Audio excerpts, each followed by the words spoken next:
Steam may have thousands of games available, but how many of them are actually good? My name is Graeldon, and this is Steam Sequence, a series where I complete Steam games in alphabetical order to hopefully uncover some hidden gems. So let's see if today's game, First Core, the Zombie Killing Cyborg, is one of them.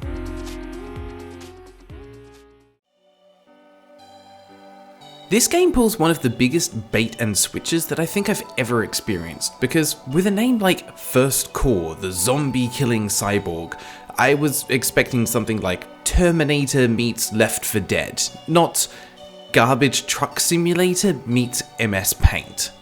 Seriously, you'll spend more time picking up trash and killing bugs than zombies. The premise here is that the world is drowning in its own garbage, but there is a small group fighting to preserve it called the First Core. The garbage is causing bugs to grow and multiply and causing mutations. This is all presented to us in a dollar store version of a Star Wars-esque text dump, immediately followed by the world's worst character selection screen, where we are shown that we'll be playing as one of the most hideous main characters of all time, whose name is Basic Human. Now, I've worked in customer service, so I've heard some awful names parents have given their children, but how much must you hate your child to name them Basic Human?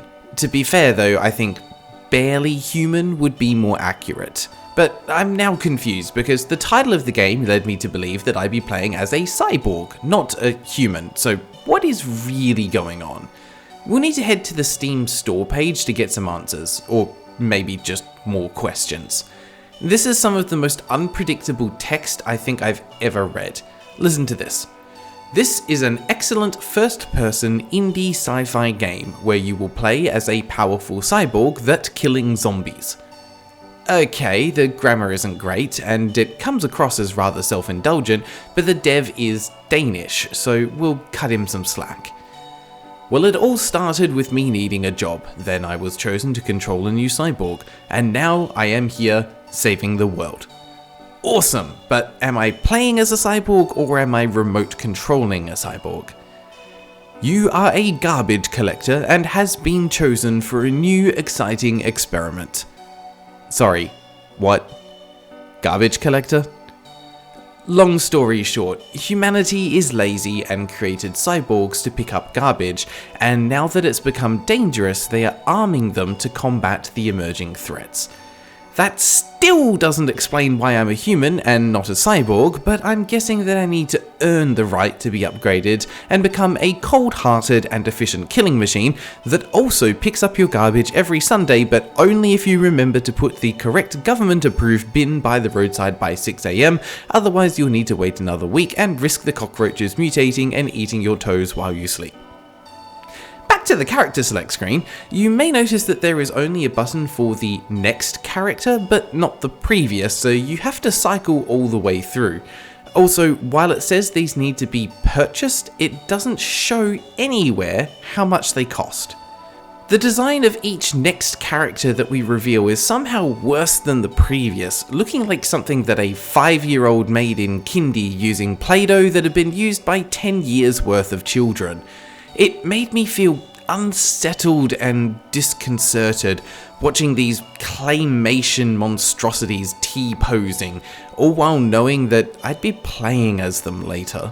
We can only play as Basic Human, or as we shall now lovingly call him, Larry, until we earn a currently unknown amount of money to purchase a cyborg upgrade. We move on to the mission select screen, and as I'll later be thankful for, there are only 6 levels to play.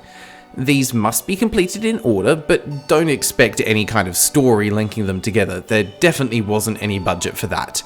Or budget for anything really, as is evident by viewing the awards panel, of which I'm sure they were all designed using MS Paint. I would have been perfectly fine with this opening the Steam achievements list, which incidentally does exist, so I'm not sure why they didn't go with that.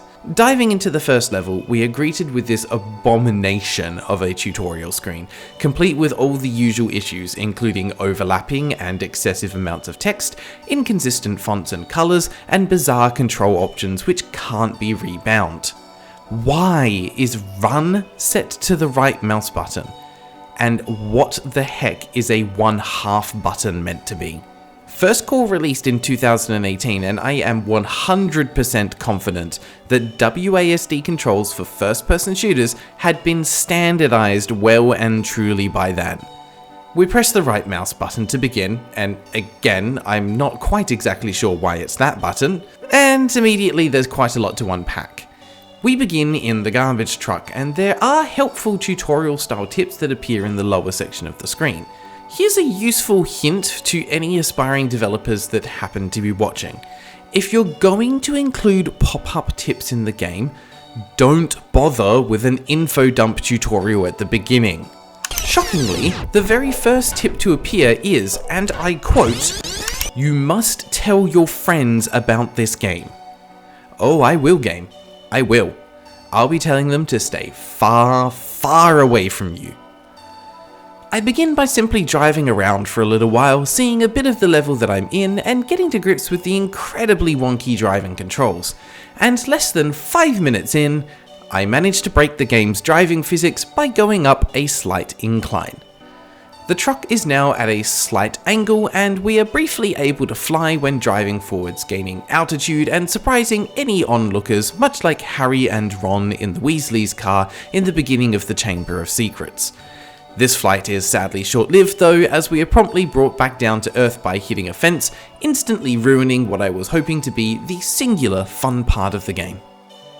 Hopping out of the truck, I begin collecting some trash and loading it into the back, as this is how you earn money to purchase upgrades. More on that shortly. Trash is divided into different types: steel, glass, paper, plastic, and organic, and each block has its own weight. At the start, we can only carry 10 kilograms, so there are a lot of trips forward and back as we load up, but thankfully the truck has an infinite amount of space. As I'm loading the truck, I use the scroll wheel to zoom out and discover that you can switch not just between first and third person modes, but also a second person mode, which shows Larry from the perspective of the truck. This came in handy exactly 0 times during my playthrough. For the first mission, you're not really given instructions on what to do, so it's time to collect garbage and kill bugs, something that the truck is rather good at and will definitely be abused in the later levels. I take the time to kill every enemy that I can find and pick up every piece of trash I see. Again, the game hasn't told me what to do, so I'm going with what my gamer instincts tell me. This is when I discover that when you get hurt, Larry will give a low grunting sound. Fair enough. But sometimes when you kill an enemy, Larry will briefly turn into Mario.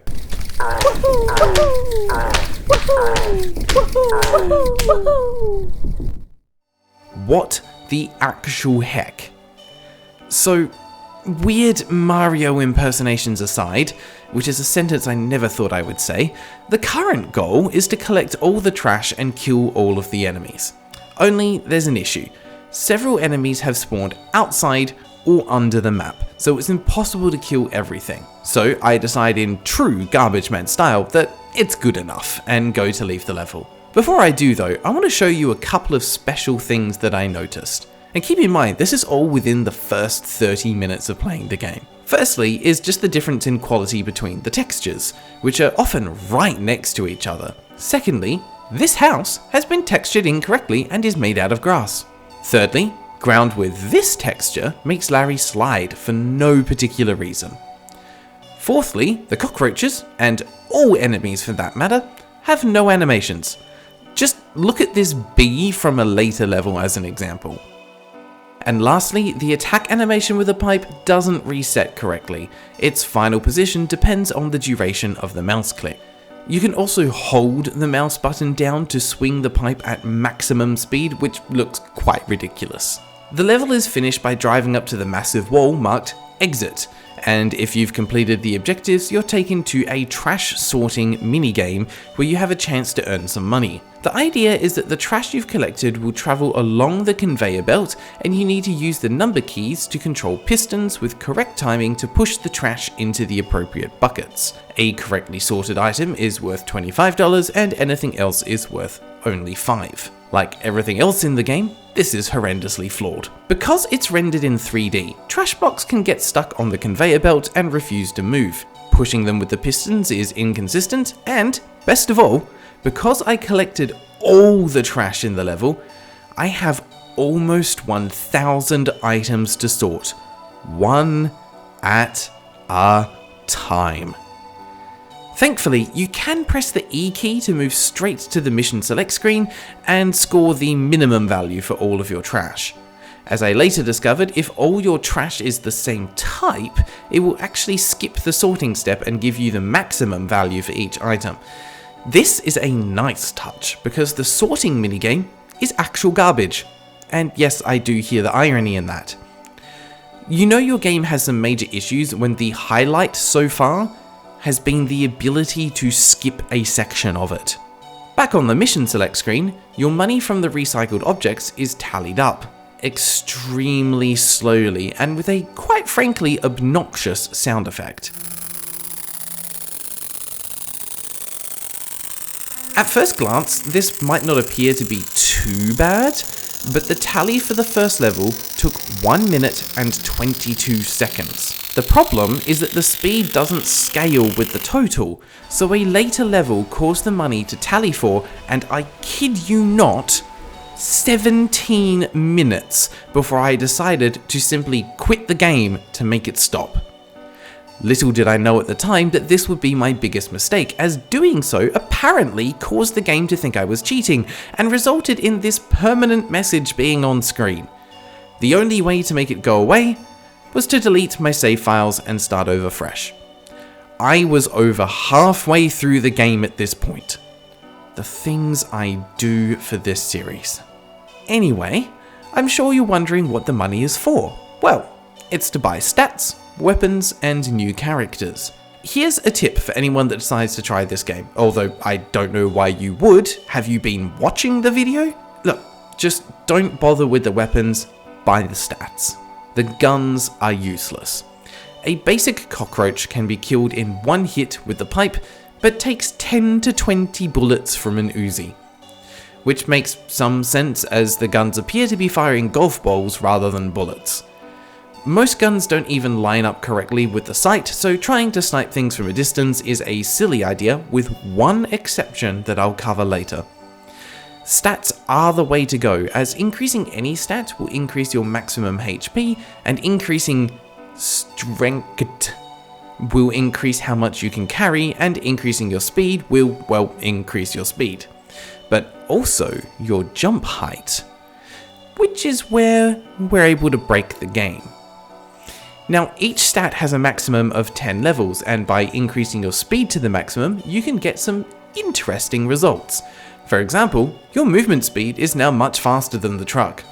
Oh, and you can jump in mid-air forever, essentially letting you fly around the map and avoid enemies. This is particularly useful as levels 2 through 6 require you to find and destroy a number of hives that will produce more enemies to replace any that you kill. It also allows you to see things that weren't meant to be seen. For example, the markers on the minimap are actual objects in the sky. I'm 99% sure this isn't intentional, as it essentially breaks the game, but I also don't know how the developer didn't discover this when testing the game. Missions 2 through 5 are a breeze, with mission 4 adding in new enemies in the form of zombies. Finally. There are only a small handful though, and the only difference is you need to attack their head to actually kill them. The pipe continues to be the most effective weapon. Mission 6 is the final one and requires you to find and destroy 3 insect hives and a giant zombie boss. The area contains a massive maze with the giant zombie located somewhere within, and so much fog that it actually causes the game to lag. This level would be challenging if it weren't for the fact that Larry can now fly, and that the developer forgot to put a roof on the maze that is viewable from the outside. It's there when you're inside the maze and prevents you from flying out, but from the outside you can look directly in. So this is the one instance where having a gun is useful. The giant zombie is so large it's difficult to miss, and it goes down with ease. After a few minutes of searching and destroying the remaining hives, the game is finished. 6 missions completed, a global crisis averted, and Larry is still completely human. No cyborg upgrades were ever purchased.